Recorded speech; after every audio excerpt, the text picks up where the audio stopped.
गिरिवरधारी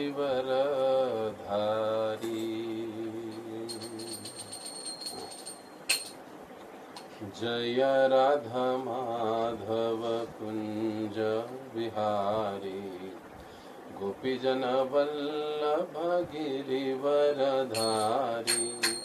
यशोदानंदन व्रज जनरंजन यशोदा नंदना व्रज जनरंजन यमुना तीरावनचारी यमुना तीरावनचारी जय राधा माधव कुंज विहारी गोपीजन वल्लभ गिरिवरधारी जय राधा माधव कुंज विहारी गोपीजन वल्लभ गिरिवरधारी यशोदानंदन व्रज जनरंजन यशोदानंदन व्रज जनरंजन यमुना तीरावनचारी यमुना तीरावनचारी जय राधा माधव कुंज विहारी गोपीजन वल्लभ गिरिवरधारी हरे कृष्ण कृष्ण कृष्ण हरे हरे हरे राम राम राम हरे हरे हरे कृष्ण कृष्ण कृष्ण हरे हरे हरे राम राम राम हरे हरे हरे कृष्ण कृष्ण कृष्ण हरे हरे हरे राम राम राम हरे हरे हरे कृष्ण कृष्ण कृष्ण हरे हरे हरे राम राम राम हरे हरे हरे कृष्ण कृष्ण कृष्ण हरे हरे हरे राम राम हरे हरे जय राधा कुंज बिहारी राधे जय गौरनिताय जय गौरनिताय जय जय प्रभुपाद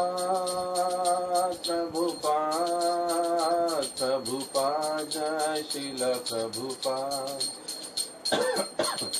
जय जय गुरुदेव जय शील गुरुदेव। बोलो कलयुग पावन से हरिनाम संकीर्तन की जय। श्री श्री राधा कुंज बिहारी भगवान की जय। श्री श्री निताय गौर सुंदर भगवान की जय। जगत गुरु श्रील प्रभुपाद की जय। ओम अज्ञानतिमिरन्धस्य ज्ञानाञ्जनशलाकया चक्षुरुन्मिलितं येन तस्मै श्रीगुरवे नमः। श्रीचैतन्यमनोभीष्टं स्थापितं येन भूतले स्वयं रूप कदा मह्यं ददाति स्वपदान्तिकं। वन्देऽहं श्रीगुरो श्रीयुतपदकमलं श्रीगुरुन् वैष्णवांश श्रीरूपं साग्रजातं सहगण रघुनाथान्वितं तं सजीवं साद्वैतं सावधूतं परिजनसहितं कृष्णचैतन्यदेवं श्रीराधा कृष्णपादान् सहगण ललिता श्रीविशाखान्वितांश। नमः ओं विष्णुपादाय कृष्णप्रेष्ठाय भूतले श्रीमते भक्तिवेदांत स्वामिन् इति नामिने। नमस्ते सारस्वते देवे गौरवाणी प्रचारिणे निर्विशेष शून्यवादी पाश्चात्य देशतारिणे। नमो महावदन्याय कृष्ण प्रेम प्रदायते कृष्णाय कृष्ण चैतन्य नामिने गौरतिशे नमः। हे कृष्ण करुणा सिंधो दीनबंधो जगत्पते गोपेश गोपिका कांत राधा कांत नमस्तुते। तप्त कांचन गौरांगी राधे वृंदावनेश्वरी ऋषभानुसुते देवी प्रणमामि हरिप्रिय। वाञ्छाकल्पतरुभ्यश्च कृपा सिन्धुभ्य एव च पतितानां पावनेभ्यो वैष्णवेभ्यो नमो नमः। जय श्री कृष्ण चैतन्य प्रभु नित्यानंद, श्री अद्वैत गदाधर श्रीवासादि गौर भक्तवृंद। हरे कृष्णा कृष्ण कृष्णा हरे हरे, हरे राम राम राम हरे हरे। हरे कृष्णा कृष्ण कृष्णा हरे हरे, हरे राम राम राम हरे हरे। मूकं करोति वाचालं पंगुं लंघयते गिरिं यत्कृपातमहं वन्दे श्रीगुरो दीनतारिणम्। हरे कृष्णा। हर रोज की तरह आप सभी भक्तों का श्रील प्रभुपाद लीलामृत कथा के इस 8वें सत्र में या 8वें दिवस में आप सभी का हार्दिक स्वागत है। कई सारे भक्त बड़े ही उत्सुकता से उसको सुन रहे हैं। ये देखकर थोड़ा मुझे भी और उत्साह आ रहा है, अच्छी बात है। आज हम श्रील प्रभुपाद लीलामृत भाग 1 का प्रकरण 6 यानी अध्याय 6 एक अज्ञात मित्र, इस अध्याय को हम सुनने वाले हैं। कथा रूप से हम इसको सुनेंगे। जैसे मैंने पहले दिन में ही कह दिया था कि कई बार पढ़े लिखे लोगों को भी पढ़ना अच्छा नहीं लगता है, और जिन्हें पढ़ना लिखना नहीं आता है उनका तो कोई सवाल ही नहीं। तो ऐसे भी जो भक्त है जो प्रभुपाद लीलामृत से, उसके कथन से या उनकी लीलाओं से वंचित रह जाते हैं, तो उन भक्तों को ये अच्छा लाभ है कि हर रोज के 1 घंटा संक्षिप्त वर्णन में वो आने वाले कुछ 2-3 महीने के भीतर ही संपूर्ण प्रभुपाद लीलामृत सुन सकते हैं। और मैं प्रयास कर रहा हूं कि हर प्रकरण का लगभग हर वो महत्वपूर्ण घटना या लीला हम उसको कहे, इस 1 घंटे में उसको सम्मिलित करें, ताकि आप सभी को उसका अच्छे से लाभ मिलेगा। जिस प्रकार आप लोग ग्रंथ पढ़ते हो, उसी प्रकार से आपको इसका लाभ मिलेगा। छोटी छोटी सारी बातें मेरे 50 ग्राम की स्मृति के अनुसार मैं उसे आपको कहने की, बताने की प्रयास कर रहा हूँ, जिसके कारण प्रभुपाद जी के जो दिव्य गुण अंश है उसके संबंध में मैं भी समझ सकूं और अपने जीवन में उतारने की कुछ कोशिश कर सकूं। तो आज के इस अध्याय से, जैसे हम हर रोज ही चर्चा करते आ रहे हैं कि हर एक अध्याय में प्रभुपाद जी के कौन से गुण हमें देखने को मिलते हैं, उस पर हम चर्चा। और प्राय मैंने हर दिवस कथा के आरंभ में ही उन गुणों के बारे में आपको संक्षेप में बता दिया है, क्योंकि अब थोड़ा ये हम सभी को समझना होगा कि समय के अभाव के कारण हम अधिक विस्तार से इसको कह नहीं सकते।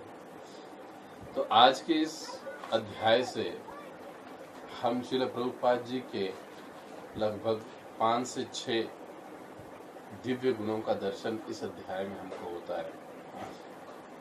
सबसे पहला इस अध्याय में देखते हैं हम कि हर परिस्थिति में एक जो वैष्णव होता है वो सभी का हितैषी होता है और वो सभी जीवों का वास्तविक कल्याण करना चाहता है। ये वैष्णव का एक महत्वपूर्ण गुण है जो इस अध्याय में हमको श्रील प्रभुपाद जी में दिखाई देता है, वे प्रदर्शित कर रहे हैं। ये प्रचारकों की दृष्टि से बड़ा महत्वपूर्ण है। हर स्थिति में, हर हमेशा हमें अन्यों का हितैषी ही होना चाहिए, चाहे स्थिति परिस्थिति कैसी भी हो। दूसरा गुण हम देखते हैं कि एक वैष्णव जो होता है, एक शुद्ध भक्त जो होता है, या शुद्ध भक्त कहेंगे तो आप कह सकते हो कि प्रभु जी, अरे वो तो प्रभुपाद जी थे, हम कहाँ ऐसे कर सकते हैं। लेकिन नहीं, भगवत गीता के अनुसार यदि हम देखेंगे तो एक वैष्णव में जो 26 गुण होने चाहिए, तो एक जो वैष्णव है या जो वैष्णव बनने का प्रयास कर रहा है, कोशिश कर रहा है, वह वैष्णव, वह भक्त भौतिक परिस्थितियों का जो अवलोकन है, समझ रहे हैं ना इस बात को, भौतिक परिस्थिति का जो अवलोकन है वो अवलोकन आध्यात्मिक दृष्टि से करता है। भौतिक परिस्थिति या घटनाओं का अवलोकन वो भौतिक दृष्टि से नहीं अपितु आध्यात्मिक दृष्टि से करता है, पहली बात। और दूसरी बात, उन सभी भौतिक परिस्थितियों का अवलोकन करने के लिए वो गुरु, साधु और शास्त्र की सहायता लेता है। उनके दृष्टि से ही वो इन घटनाओं का, इन परिस्थितियों का अवलोकन करता है। तो ये एक वैष्णव के महत्वपूर्ण गुणों का दर्शन, गुण का दर्शन हम इस अध्याय में करते हैं, जो प्रभुपाद हमारे लिए प्रदर्शित कर रहे हैं। तीसरा जो महत्वपूर्ण गुण प्रभुपाद जी हमारे लिए यहाँ पर प्रदर्शित कर रहे हैं या प्रदर्शित हो रहा है, वो है कि भौतिक परिस्थिति कैसी भी क्यों ना हो, लेकिन एक जो वैष्णव होता है, चाहे परिस्थिति कितनी भी प्रतिकूल क्यों ना हो, वो भगवान से या भगवान की सेवा के प्रति, भगवान के प्रति हमेशा समर्पित रहता है। क्या कहा हमने कि भौतिक परिस्थिति कितनी भी प्रतिकूल क्यों ना हो, एक वैष्णव जो होता है, सच्चा वैष्णव, वो हमेशा भगवान के प्रति, उनकी सेवा के प्रति समर्पित रहता है। यह वैष्णव का एक विशेष गुण होता है, जो हम इस अध्याय में श्रील प्रभुपाद जी के संदर्भ में देखते हैं। चौथा, पांचवा जो गुण है, क्षमा करें, चौथा जो गुण है, हम देखते हैं कि एक वैष्णव जो होता है वो अपने जीवन में घटित होने वाली हर घटना में भगवान के हाथ को या भगवान की कृपा को देखता है। इस अध्याय में श्रील प्रभुपाद जी इस गुणों को विशेष रूप से, इस गुण को विशेष रूप से प्रकाशित करते हैं, प्रदर्शित करते हैं, वो हम देखते हैं।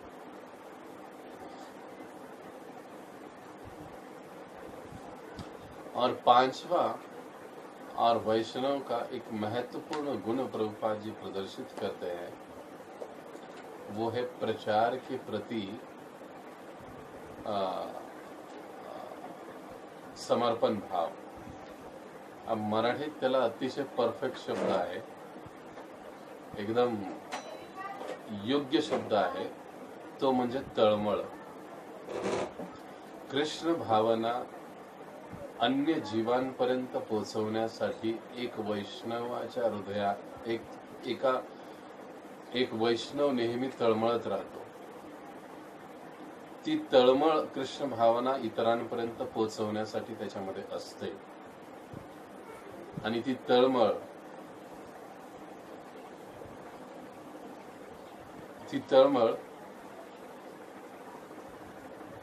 आपल्याला या वो प्रभुपाद जी की वो तड़प प्रचार की इस अध्याय में हमें देखने को मिलती है।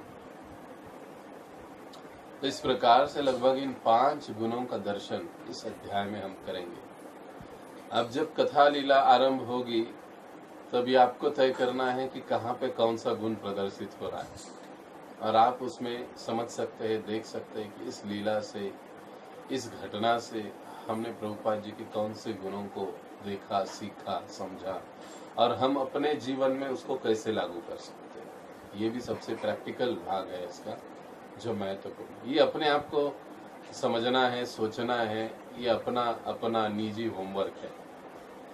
इसके लिए कोई ये नहीं है, मतलब जोर जबरदस्ती नहीं है, लेकिन ये समझना जरूरी है। तो आइए हम इस अध्याय को, इस प्रकरण को आरंभ करते हैं। अब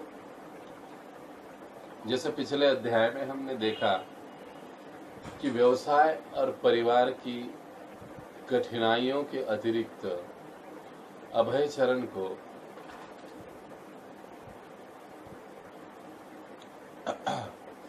जो भारत की स्वतंत्रता है, भारत की जो राजनीतिक अवस्था है जो बुरी थी काफी, और विशेष रूप से जो भारत का विभाजन हुआ, भारत पाकिस्तान 2 राष्ट्र हुए, उनसे भी प्रभुपाद जी को या अभय को उबरना पड़ा।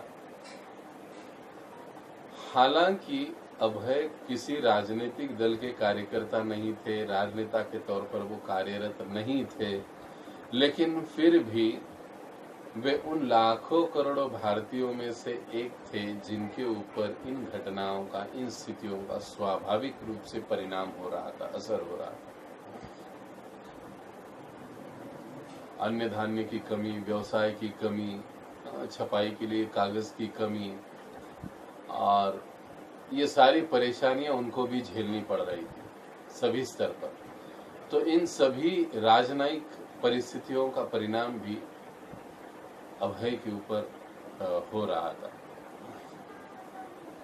ये उस समय की बात है जब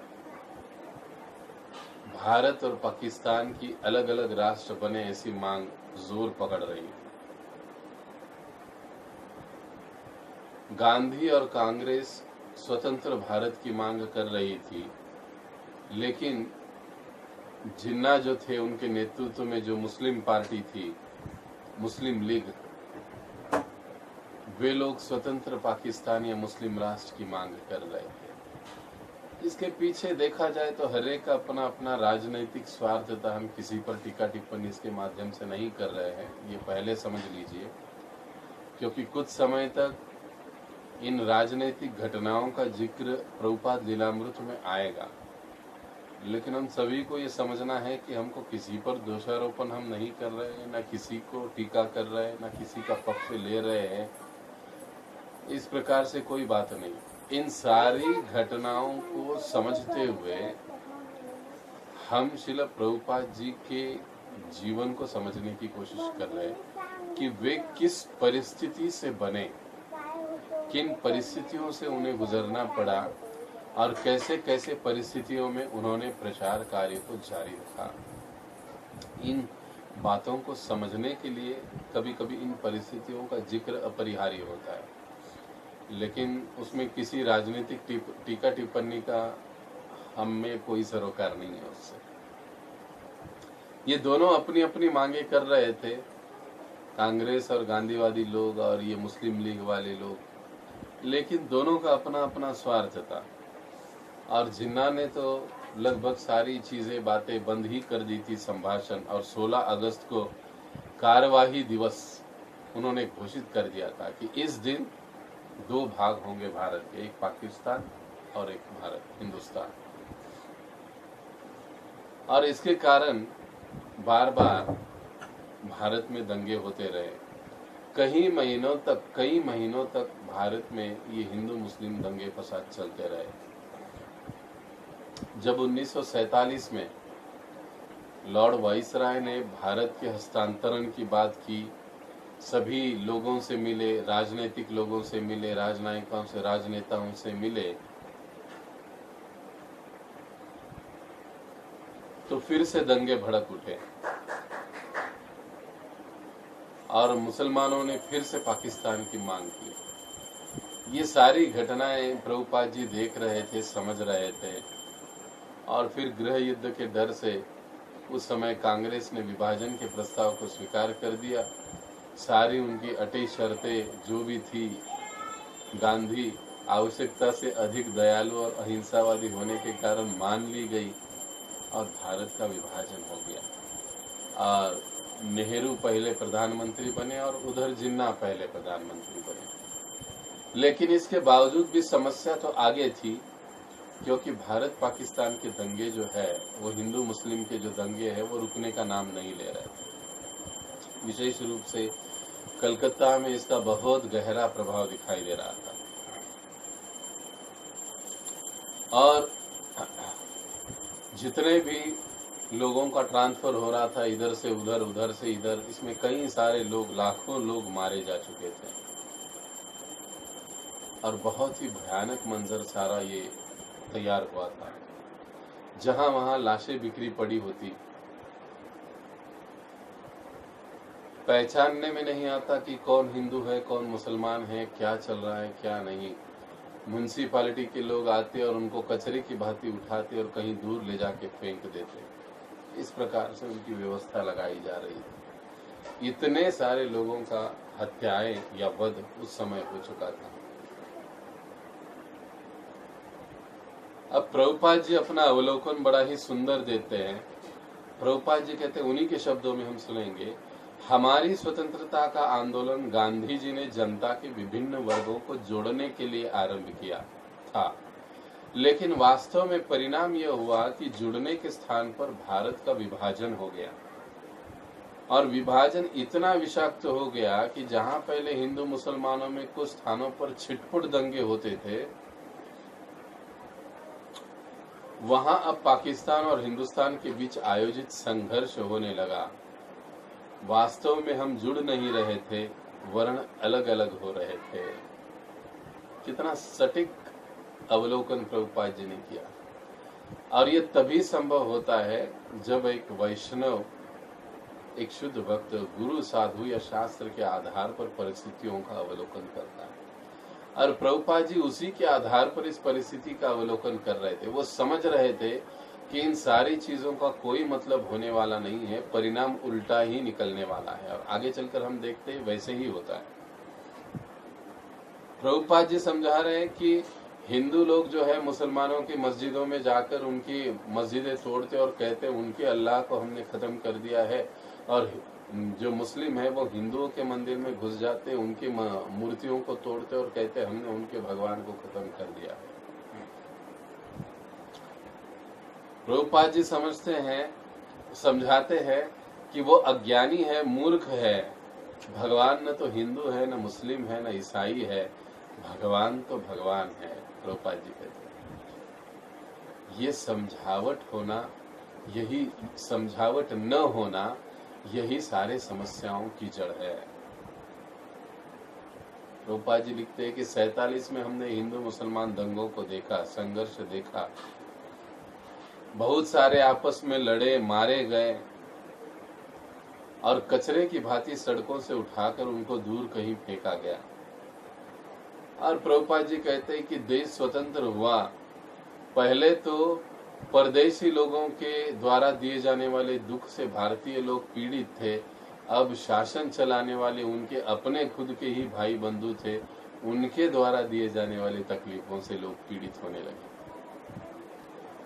समस्या कम होने की बजाय, प्रभुपाद जी बता रहे हैं कि समस्या कम होने की बजाय और बढ़ती जा रही है। लोगों के दुख और कष्ट और बढ़ते जा रहे हैं। अब इसी बीच प्रभुपाद जी इस बात को समझ गए कि अब स्वतंत्रता हुई, सब कुछ हुआ, लेकिन इसके बाद भी समस्याएं हल होने वाली नहीं। एक समस्या के बाद दूसरी समस्या हम देखते हैं। भारत स्वतंत्र हुआ, हिंदू मुस्लिम दंगे थमे नहीं कि सारा जो राज्यों का विवाद खड़ा हुआ, कौन कहाँ जाएगा, कौन कहाँ जाएगा, किसका क्या होगा, ये एक प्रकार से गृह कलह आरंभ हो गया। वो समाप्त होता है, नहीं होता है, तभी अकाल की स्थिति उत्पन्न हो गई। ये समाप्त होता है, नहीं तो फिर आगे चलकर गांधी जी की हत्या और कांग्रेस में कई सारे विवाद और नेताओं का विलगीकरण आरंभ हो गया। कई सारी समस्याएं एक के बाद एक आने लगी थी और मानो अभय चरण इसको पहले से ही जानते थे, इसलिए उन्होंने इस बात पर ध्यान ही नहीं दिया, बल्कि वो अपने प्रचार कार्य में और तेजी से जुट गए। जो 1944 में 44 में बैक टू गॉडहेड की पत्रिका उन्होंने छापना आरंभ कर दिया था, वो उस समय बंद पड़ गई 44 में। 42 में लगभग उन्होंने आरंभ किया था, 44 में बंद पड़ गया, क्योंकि 44 से राजनीतिक स्थितियां इतनी बिगड़ गई कि सरकार कागज इशू ही नहीं करते थे कागज छपाई के लिए, क्योंकि सरकार ये सोचती थी कि ये क्रांतिकारी लोग इसका उपयोग करते हैं और पर्चे लोगों में बांटते हैं, लोगों को भड़काते हैं। तो छपाई और कागज ये सारा लगभग उन्होंने बंद ही कर दिया था। तो जिसके कारण बैक टू गॉडहेड पत्रिका का छपाई भी रुक गया था। लेकिन प्रभुपाद जी अब इसे पुनः सोच रहे थे चालू करने की, लेकिन संभव नहीं था। लेकिन इसके बावजूद भी 44 से लेकर प्रभुपाद जी ने अपने लेखनी को रोका नहीं था। वो अलग अलग विषयों पर लेख लिखते रहे और उनकी ये बहुत बड़ी आकांक्षा थी कि गीतोपनिषद यानी भगवत गीता पर एक विस्तारित टीका लिखी जाए। कई सारे लोगों ने भगवत गीता लिखी थी, कई सारे लोग भगवत गीता का जिक्र उस समय करते थे, लेकिन भगवत गीता वो समझ नहीं रहे थे। भगवान श्री कृष्ण ने जो उपदेश दिए है उसको वो एज इट इज अपने जीवन में लागू करने के लिए चूक रहे थे, समझने में चूक कर रहे थे। क्योंकि कई सारे जो लोग हैं भगवत गीता और भगवान कृष्ण को अलग तरीके से ही समझ रहे थे। और प्रभुपाद जी का उस समय यानी अभय चरण का ये विशाल आकांक्षा थी, सपना था कि इस प्रकार से भगवत गीता का एक विस्तृत टीका छापी जाए। पूरा चित्र उनके सामने तैयार था उस समय, अभय के सामने उन्होंने वो चित्र तैयार किया था कि ये जो भगवत गीता होगी जैसे भगवान ने कहा है उसी रूप में उसको प्रस्तुत करना है, कोई मिलावट नहीं, एज इट इज, यथारूप। और ये भगवत गीता 1200 पन्ने की होगी, 1200 पन्नों की भगवत गीता होगी। उसमें सुंदर सुंदर संबंधित चित्र होंगे। ऐसे प्रभुपाद जी ने उसका पूरा रूपरेखा सोच रखा था अभय चरण ने उस समय। और यानी रूपरेखा तैयार थी। एक दृष्टि से देखा जाए तो प्रभुपाद जी उस भगवत गीता को अपने आंखों के समक्ष देख रहे थे। और सत्स्वरूप महाराज जी कहते हैं कि ये जो पुस्तकें, ये जो ग्रंथ है अभय चरण के लिए वास्तविकता बन चुकी थी, जैसे वो सामने है, बस समय का व्यवधान था कि वो उचित समय कब आए और ये प्रकाशित हो जाए। और इस गीता के हर श्लोक का शब्दार्थ, तात्पर्य, अनुवाद, ये सारी चीजें प्रभुपाद जी टाइपराइटर पर किया करते थे। जैसे जैसे उनको समय मिलता अपने व्यवसाय से, वैसे वैसे वो करते रहे। देखते ही देखते 44 से लेकर तो अभी 46 तक 2 वर्षों में सैकड़ों पन्ने तैयार हो गए प्रभुपाद जी के पास, जो उन्होंने ये सारा भाषांतर टीका लिखकर तैयार किए थे। वे क्या करते, उस समय कागज तो नहीं था लिखने के लिए या टाइप करने के लिए भी, तो अलग अलग अपने नोटबुक के पन्ने, डायरियों के पन्ने फाड़ कर वे उसके ऊपर लिखते और उसके पन्ने को नंबर देते और उस हिसाब से वो उसको जमा करते हुए रखते गए और सैकड़ों पन्ने ऐसे जमा हो गए। लेकिन फिर भी, क्योंकि अभी भी अभय चरण अपने व्यवसाय के प्रति काफी गंभीर थे, अपने फैक्ट्री के प्रति काफी गंभीर थे, तो उतना अधिक समय लेखन कार्य को नहीं दे रहे थे। लेकिन फिर भी धीरे धीरे लेखन करने की या ग्रंथ छापने की उनकी जो तैयारी थी वो आगे बढ़ने लगी थी। धीरे धीरे ग्रंथ अपना आकार लेने लगे थे, क्योंकि प्रभुपाद जी ने इस समय में कई सारे लेख लिखे। कुछ लेख गौड़ीय मठ के श्रीधर महाराज उस समय जो क्रियाशील थे वे प्रसारित कर रहे थे। कई सारे उनके गुरु बंधुओं को, भक्तों को प्रभुपाद जी के ये सारे लेख बड़े पसंद आते। श्रीधर महाराज कहते हैं, मैं जब भी अभय चरण के लेख पढ़ता हूँ तो मुझे मेरे गुरु महाराज की याद आती है। वो उसी प्रकार से लिखते हैं जिस प्रकार से भक्ति सिद्धांत सरस्वती ठाकुर मायावाद, भौतिकतावाद का खंडन किया करते थे, और अभय भी उसी प्रकार से बेबाक तरीके से इन चीजों का खंडन कर रहे थे, लेकिन वो किसी की निंदा नहीं कर रहे थे, अपितु केवल भगवान श्री कृष्ण के शब्दों को वो दोहरा रहे थे। और बाकी का जो कार्य है सत्य उजागर होने का, वो मानो जैसे अपने आप हो रहा था।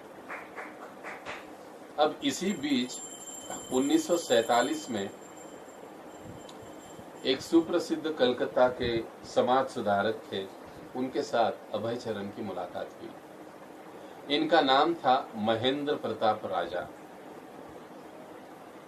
और ये एक संस्था बना रहे थे जिसे वे विश्व वर्ल्ड फेडरेशन कहते थे, विश्व संघ कहा करते थे। और सभी राष्ट्र और विश्व की जातियों के लोगों को एकत्रित करके वो उन्होंने मानवता के लिए एक आवाज उठाई थी। सभी को एक छत के नीचे लाने की वो कोशिश कर रहे थे। तो जब अभय से इनकी मुलाकात हुई तो अभय से चर्चा हुई, और अभय ने उन्हें समझाया कि भगवत गीता में भगवान श्री कृष्ण ने जो उपदेश दिए हैं, वास्तविक वह उपदेश सभी जीवों को एकत्रित लाने वाले और जोड़ने वाले हैं। हमको चाहिए कि हम इन उपदेशों का प्रचार प्रसार करें और इनके ऊपर अपना कार्य करें। तो ये जो महेंद्र प्रताप थे वो कहने लगे कि हाँ बिल्कुल, मेरे कार्य का आधार भगवत गीता ही है, मैं उसी के अनुरूप कार्य कर रहा हूं, आप इसकी चिंता न करें। लेकिन मेरा जो लिखा हुआ एक ग्रंथ है रिलीजन ऑफ लव, प्रेम का धर्म, उसको आप पढ़िए। मैंने अपनी सारी योजना उसमें विस्तारित रूप से बता दी है। वे प्रभुपाद जी के लेखों से, प्रभुपाद जी के साथ जो चर्चा हुई, यानी उस समय अभय चरण के साथ जो चर्चा हुई, उससे काफी प्रभावित हुए थे। और फिर प्रभुपाद जी ने उनका ग्रंथ प्राप्त किया और पूरा ग्रंथ उन्हें पढ़ डाला अभय चरण ने उस समय। लेकिन पढ़ने के बाद प्रभुपाद जी इतने प्रसन्न नहीं हुए अभय चरण, बल्कि निराश हुए। और अंत में जब अभय चरण 47 में पुनः कानपुर के दौरे पर गए, ये कानपुर से थे, तो वहां पर उन्होंने मुलाकात की। एक बड़ी अचरज करने वाली घटना आती है कि वो अपने काम के सिलसिले से, अपने कस्टमर के लिए, अपने उद्योगपतियों से मिलने के लिए वो वहां पर गए थे। लेकिन जैसे ही वहां पर उन्होंने टाइपराइटर देखा तो उनके अंदर का लेखक और भक्त जग गया। वो तुरंत जाकर उस टाइपराइटर पर बैठ गए और इस महेंद्र प्रताप के लिए खत लिखने लगे। और वहां पर देखते बैठे बैठे ही उन्होंने कुछ ही समय में पत्र को टाइप कर दिया और वे लिखते हैं, अब हम उसको पढ़ेंगे। अपने पिछले पोस्ट कार्ड के अनुक्रम में मैं आपको सविनय सूचित करता हूं कि मैंने आपकी पुस्तक रिलीजन ऑफ लव पूरी तरह पढ़ डाली है। मेरे मत से पुस्तक का प्रतिपाद्य बहुदेववाद की विचारधारा पर आधारित है। यानी वो कृष्ण की गीता तो ले रहे थे, पढ़ रहे थे, लेकिन कृष्ण को नहीं मान रहे थे, बहुदेवतावाद की ओर वो जा रहे थे, जिसके ऊपर प्रभुपाद जी ने सीधे उंगली रखी थी।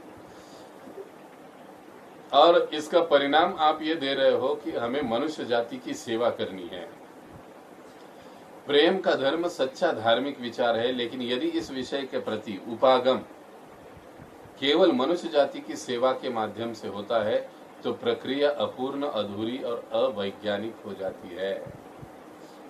यानी जब हम केवल मानव सेवा के पीछे ही दौड़े रहेंगे तो प्रभुपाद जी कहते हैं ये प्रक्रिया अधूरी है, इससे हमको संतुष्टि, शांति, आनंद कभी नहीं मिलने वाला।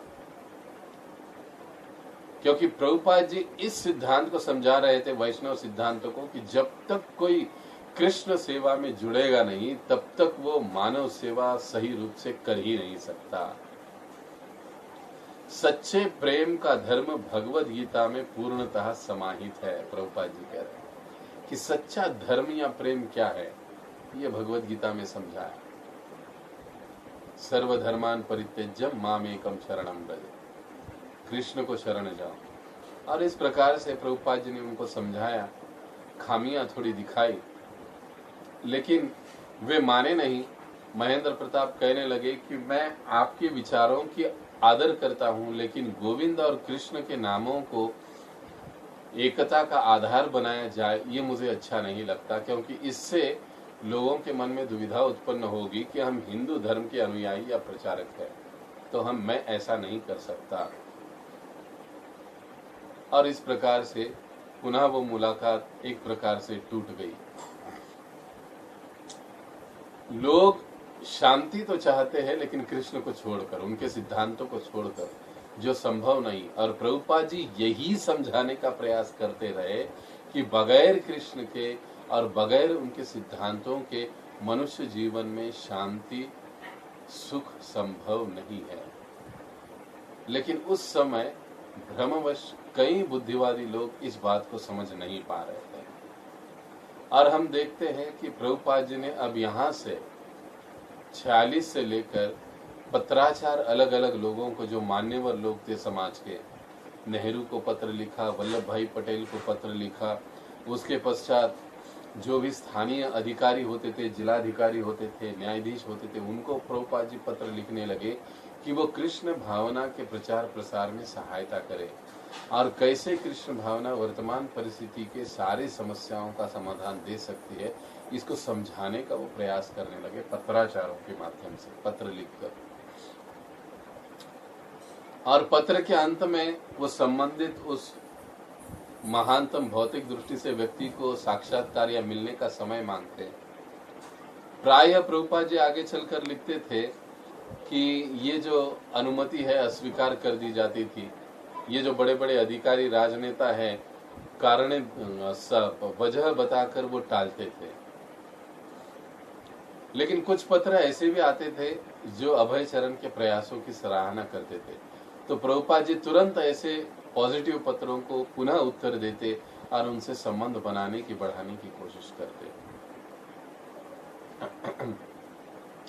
तो इस प्रकार से अब अभय चरण जो है वो एक वैष्णव प्रचारक की भूमिका में आ चुके थे, या उस भूमिका को वो निभा रहे थे। अब खुलकर उन्होंने बड़े बड़े लोगों को समाज में मिलना जुलना, उनसे पत्राचार करना, उनके मुलाकात के लिए समय मांगना, ये आरंभ कर दिया था। और कई सारे लोग उनको नकार देते और कुछ एक लोग उनकी सराहना करते। कुछ एक लोग केवल बातों से ही उनको आश्वासन देते कि हाँ हम ये करेंगे वो करेंगे, लेकिन प्रत्यक्ष रूप से कुछ करते नहीं।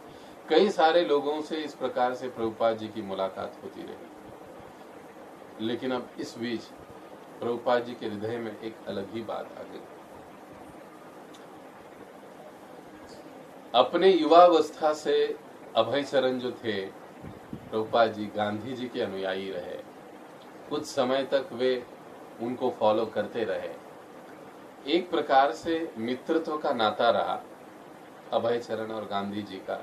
लेकिन फिर भी अभय चरण कहते हैं कि न गांधी जी मुझे जानते थे न मैं उनको जानता था। मतलब ऐसी सामने सामने मुलाकात कभी किसी कारणवश न हो पाई।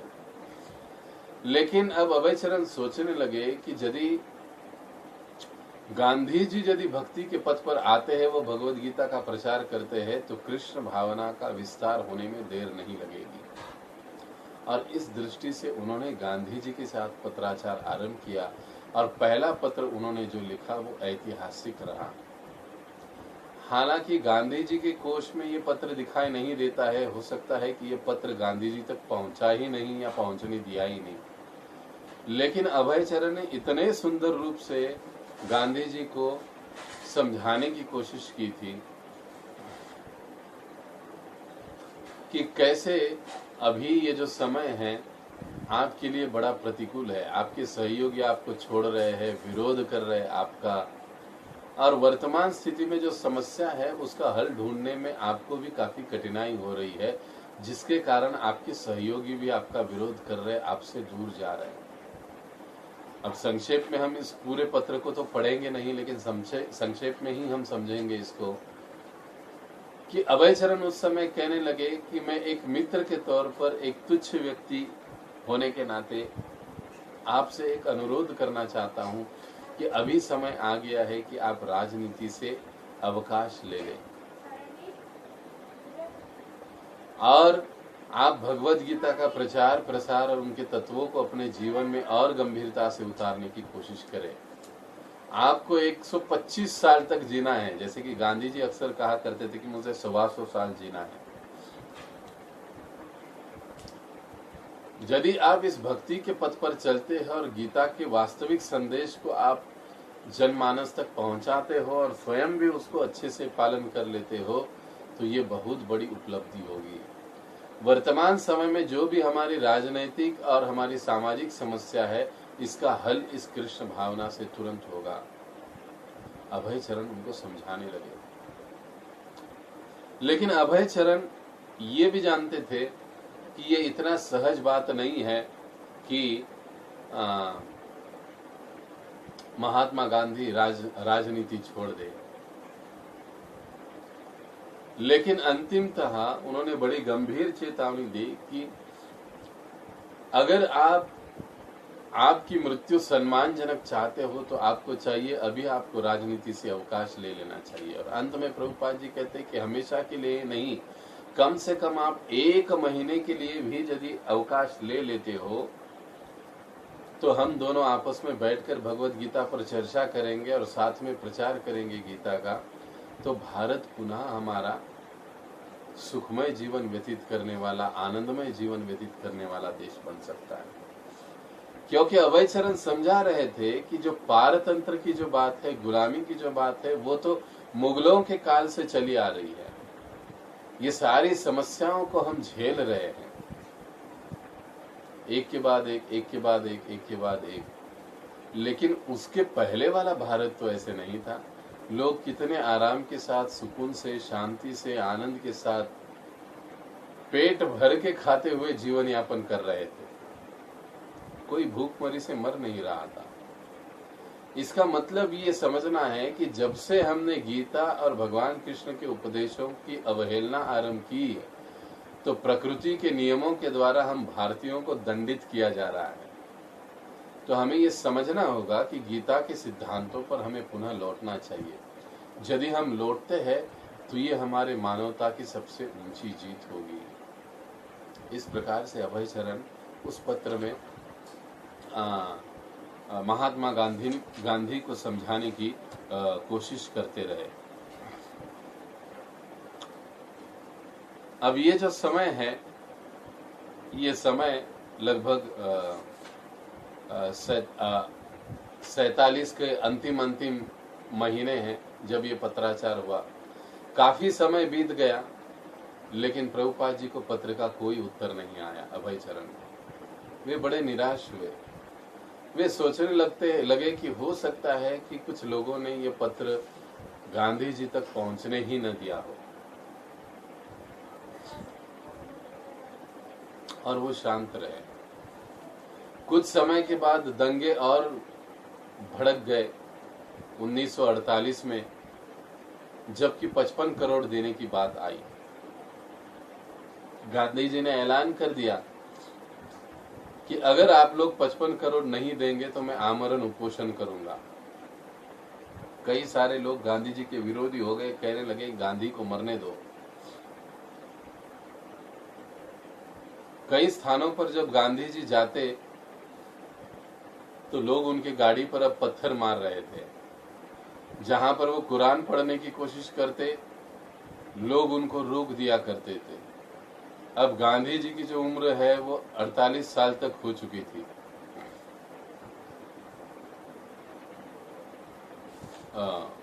78 आई थिंक, अगर मैं भूला नहीं हूं तो हो सकता है ये उम्र के बारे में आगे पीछे हो। आई एम नॉट कंफर्म, मुझे याद नहीं आ रहा है। उस समय उतना उनका आयु भी काफी हो चुका था, वृद्ध हो चुके थे वो। तो इन सारी घटनाओं से गांधी जी काफी निराश थे। लेकिन जब कुपोषण के कारण वो मृत्यु के नजदीक पहुंचने लगे तो डर के मारे पुनः राजनेताओं ने उनकी बात मांग ली, 55 करोड़ दे दिया। 30 जनवरी 48 को गांधी जी ने अपना अनशन तोड़ा और अनशन तोड़ने के बाद वे संध्या प्रार्थना के लिए चले गए और वहीं पर उनके सीने में 3 गोलियां दागी गई और बड़ी अपमानजनक मृत्यु गांधी जी की वहां पर हुई। इसी बात को अभय चरण समझाने का प्रयास कर रहे थे। इतना बड़ा पत्र उन्होंने लिखा था, लेकिन कुछ फायदा हुआ नहीं। जिनके लिए लिखा था उन्होंने इसको पढ़ा ही नहीं, या उन तक वो पहुंचा ही नहीं। अब 48 में गांधी जी का मृत्यु हो गया, सारा देश सुख सागर में डूब गया। उसी समय महात्मा गांधी राष्ट्रीय स्मारक नाम का एक समिति स्थापन हुआ और उन्होंने घोषणा की कि आप लोग अपने अपने सुझाव भेजिए कि आप गांधी जी का स्मारक कैसा चाहते हो।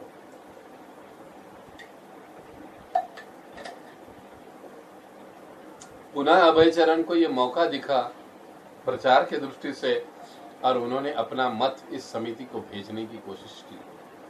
उसमें उन्होंने गांधी जी की स्तुति भी की और वे कहते रहे कि गांधी जी का पुतला बनाने से अच्छा है एक गीता भवन बनाइए। जिस प्रकार पूरे जीवन भर गांधी जी अपने हृदय से गीता लगाते रहे, उस गीता का पाठ रोज लोगों से करवाइए, ये वास्तविक स्मारक होगा। लेकिन अर्थात ये बात भी अभय चरण की स्वीकृत नहीं की गई, इसके ऊपर भी कोई जवाब नहीं आया। लेकिन फिर भी अभय चरण अपना प्रयास जारी रखते रहे।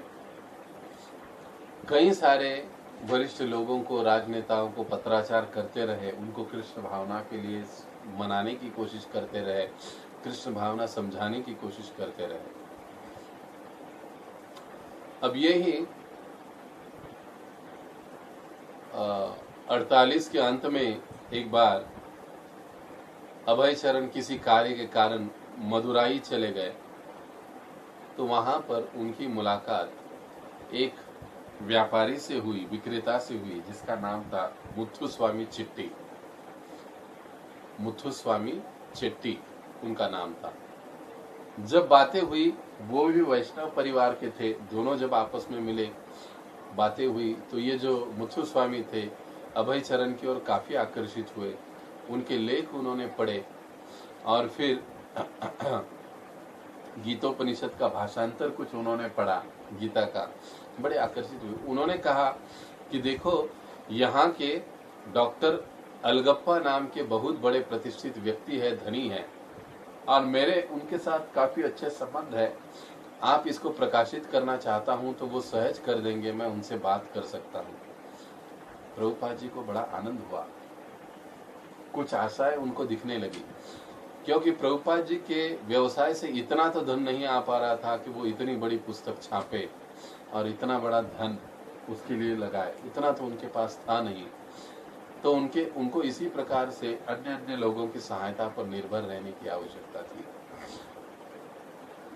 तो अब जब बात हुई अलगप्पा के साथ, और अलगप्पा ने तुरंत शेट्टी को जवाब दिया कि बिल्कुल मेरी पुस्तक प्रकाशन में रुचि है। और श्रीमान शेट्टी ने अभय चरण को लिखा कि मैं तो आपकी सहायता करने ही वाला हूं, यदि भगवान मेरी सहायता करे। जहां तक प्रकाशन का प्रश्न है, तो अलगप्पा से बात करने की कोई जरूरत नहीं होगी, क्योंकि यदि वे प्रकाशन को हाथ में लेते हैं तो वो केवल लोकोपकार के लिए होगा, यानी वो ऐसा ही सब कुछ स्पॉन्सर कर देंगे, आप उसकी चिंता मत करो। तो चेट्टी ने कहा कि आपको कुछ समय के लिए यहाँ पर मदुराई मद्रास में रुकना पड़ेगा, ताकि आप सारी अपनी पांडुलिपि लेकर आइए, जो भी आपने किया है लिखते जाइए, और यहाँ पर प्रकाशित होता जाएगा, छपता जाएगा। तो प्रभुपाद जी को ये अच्छा लगा कि छपने वाला साहित्य वो अपनी आंखों से देख भी सकते हैं, कुछ करेक्शन भी दे सकते हैं। तो वहाँ से वे बड़े ही आनंद के साथ, ये महान अवसर था, प्रभुपाद जी इसको खोना नहीं चाहते थे अभय चरण, वो तुरंत कलकत्ता वापस आ गए। तभी यहाँ पर बहुत बड़ी दुर्घटना घटित हुई। जो प्रभुपाद जी ने सैकड़ों पन्ने दिन रात एक करके लिखे हुए थे, वो पांडुलिपि के सारे पन्ने, जो कुछ हस्तलिखित थे, कुछ टाइप किए हुए थे, वे चोरी हो गए। हालांकि उसकी एक ही प्रत थी। उस समय कुछ जेरॉक्स वगैरह आदि सारी तो सुविधाएं, बातें नहीं थी, गूगल स्टोर वगैरह कुछ भी नहीं था उस समय। बड़े संभाल कर अभय चरण ने उसको अपने घर के कबर्ड में रखा था, लेकिन वहां से वो गायब हो चुकी थी। अभय चरण ने अपनी पत्नी को पूछा, गौरांग को पूछा, बेटे को पूछा, लेकिन किसी को कोई पता नहीं था।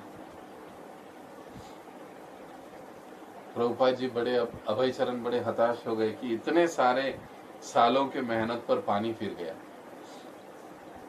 इतने साल वो व्यर्थ ही परिश्रम करते रहे, क्योंकि अब उनके पास कोई प्रमाण तो था नहीं कि चोरी घर से कैसे हो सकती है, लेकिन उनको ये संदेह था कि ये जो काम है उनका नौकर या उनके लड़के का होगा। किसी ने चुरा कर उससे पैसे कमाए हैं, बेच दिया है, कुछ तो किया है, लेकिन सारी बातें रहस्यमय बनी रही, पता नहीं चला। अभय चरण थोड़े निराश हो गए और 1949 में वो बंगला में लेख लिखते रहे, जिसको श्रीधर स्वामी अपने गौड़ीय पत्रिका में छापते रहे। और इस प्रकार से पुनः सारी बातें अधूरी रह गई, प्रकाशन अधूरा रह गया, लेकिन प्रभुपाद जी की अपनी जो लेखनी है वो चलती रही। उसके बाद 49, 50 और 51 तक प्रभुपाद जी यानी अभय चरण उस समय अलग अलग लोगों को पत्राचार लिखकर कृष्ण भावना को समझाने की कोशिश करते रहे, उसके महत्व को समझाने की कोशिश करते रहे। और कई बार उन्होंने पाश्चात्य जगत की कई संस्थाओं को, बड़े बड़े हस्तियों को भी उन्होंने पत्र लिखे। उनमें से वहां से उनको कुछ अनुकूल भाव या अनुकूल पत्र प्राप्त हुए। और अब प्रभुपाद जी अपने बैक टू गॉड हेड को पाश्चात्य देशों में, विशेष रूप से अमेरिका में भेजने की सोच रहे थे, वहां पर प्रकाशित करने की सोच रहे थे, वहां पर यहाँ से वहां भेजने की सोच रहे थे। और इसके लिए भी वो प्रयत्नशील हो गए, क्योंकि वो समझ रहे थे अगर ये वहां पर प्रकाशित होगा तो उनके गुरु की इच्छा पूर्ण होगी कि आप पाश्चात्य जगत में प्रचार करो। और उसी के अंतर्गत डेनियल बेली, एक अमेरिकन रिपोर्टर है, उनके साथ उनका पत्राचार आरंभ हुआ और उनके साथ वो पत्राचार करते रहे। काफी अनुकूल बातें होती रही, लेकिन अधिक कुछ हाथ लगा नहीं। और इसी 50-51 के समय अभय चरण एक विशेष कार्यक्रम में सम्मिलित हुए। कलकत्ता के एक बड़े मशहूर उद्योगपति थे, उन्होंने अपने कारखाने के कामगारों के लिए, वर्कर्स के लिए एक कार्यक्रम का आयोजन किया था। उसके पीछे उनका उद्देश्य था कि मालिक और नौकरों के बीच में संबंध अच्छे रहे, और उसको समझाने के लिए, एक भाषण देने के लिए उन्होंने अभय चरण को बुलाया था। क्योंकि ये उद्योगपति अभय चरण को जानते थे, उनके स्वभाव को जानते थे, तो उन्होंने बुलाया और अभय चरण ने बहुत अच्छे से सभी को समझाया कि कैसे आपसी संबंध हम वैष्णव तत्व ज्ञान को पालन करते हुए अच्छे रख सकते हैं। और उन्होंने जोर दिया कि आप सभी को इस बड़े हॉल में एकत्रित होकर कृष्ण कीर्तन करना चाहिए, और उन्होंने सभी से कीर्तन करवाया। तो इस प्रकार से अभय जहां भी जाते वहां पर कृष्ण कीर्तन, कृष्ण कथा पर जोर देते, लोगों को कृष्ण नाम से जोड़ देते। इस प्रकार से अभय का जो प्रचार का कार्य है कम अधिक मात्रा में चलता रहा। लेकिन इसी के पहले 1948 में पुनः एक घटना हो चुकी थी कि जो लखनऊ में नई फैक्ट्री अभय चरण ने आरंभ कर दी थी, वो फैक्ट्री घाटे में जाने के कारण बंद कर देनी पड़ी। कर्मचारियों का पेमेंट नहीं हो पा रहा था, बाद में उन्होंने करवा दिया। कई समय से वहां का जो रेंट रुका हुआ था, वो रेंट अब अभय चरण किस्तों में दे रहे थे। प्रभुपाद जी लिखते हैं कि आरंभ में सब कुछ बहुत अच्छा जा रहा था, व्यवसाय अच्छा चल रहा था, नफा काफी मिल रहा था, फायदा काफी हो रहा था, लेकिन जैसे जैसे समय बीतता गया पुनः सब कुछ ह्रास होता गया, कम कम होता गया। पुनः इलाहाबाद में प्रभुपाद जी ने एक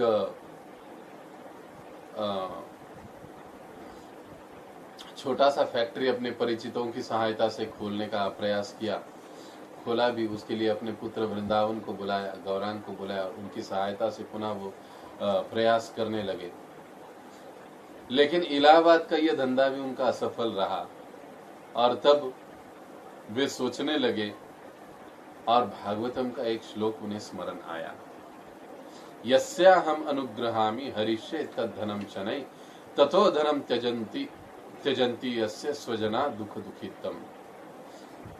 इसमें भगवान कहते हैं कि जब मेरी किसी पर विशेष कृपा होती है तो मैं उसकी सारी भौतिक सुविधाएं, संपत्ति का धीरे धीरे हरण कर लेता हूँ। तब उस दुख से पीड़ित दीनहीन मनुष्य का उसके सभी मित्र और संबंधी त्याग कर देते हैं। आहिस्ता आहिस्ता अभय चरण के संबंधी भी दूर हुए थे, उनके ससुराल से उनके संबंध बिगड़ चुके थे, क्योंकि पत्नी उनको कोई सहयोग नहीं दे रही थी, पुत्र उनको कोई सहयोग नहीं दे रहे थे। इसके कारण वे सभी से आहिस्ता आहिस्ता दूर जा रहे थे। लेकिन फिर भी प्रभुपाद जी या अभय चरण अपने प्रचार कार्यों में बड़े ही गंभीर बने रहे। वे अपने कार्यों को, अपने लेखन को करते रहे।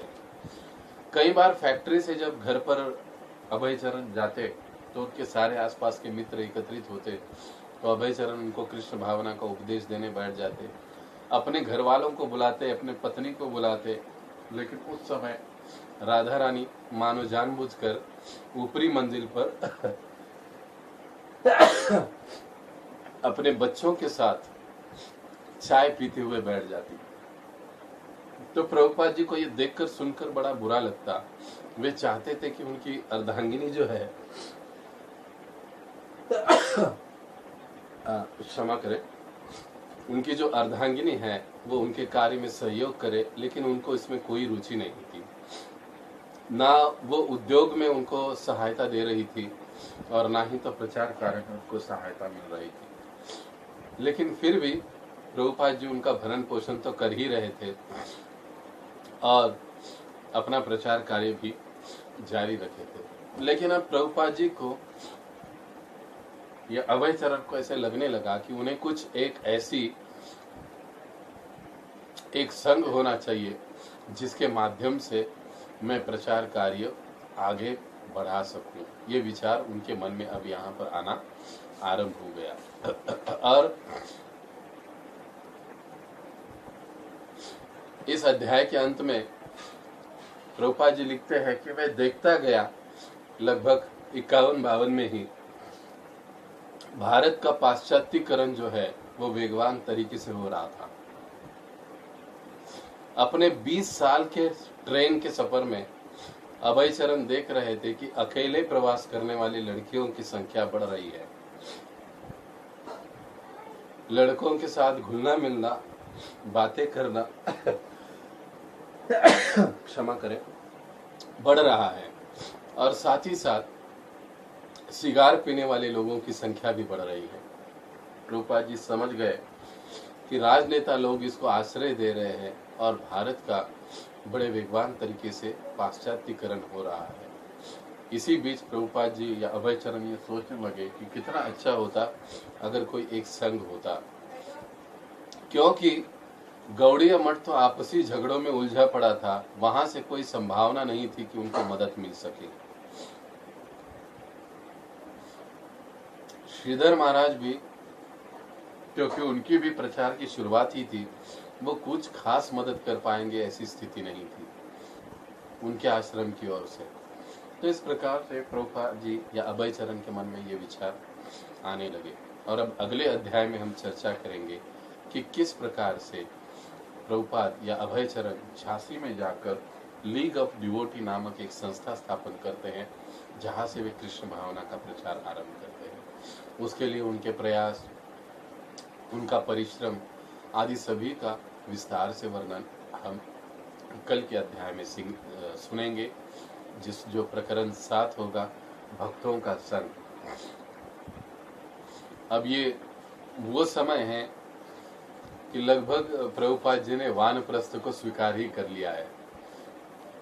परिवार की उदासीनता के कारण वो परिवार से काफी समय दूर ही हुए हैं और परिवार को भी इससे कोई लेना देना है मानो एक प्रकार से नहीं था। और अब अभय चरण ये सोच रहे कि वो पूर्ण रूपेण अब इसमें समाहित हो जाए प्रचार कार्य में, और इसी के लिए उन्हें मौका दिखा झांसी में और वे प्रचार आरंभ करने का सोचने लगे। तो कल हम इसमें सभी लीग ऑफ डिवोटी झांसी का प्रचार इस अध्याय का श्रवण करेंगे। तो हम यहाँ पर रुकते हैं। बहुत बहुत धन्यवाद। हरे कृष्ण। जगत गुरु श्रील प्रभुपाद की जय। अनंत कोटि वैष्णव वृंद की जय। श्रील प्रभुपाद लीलामृत की जय।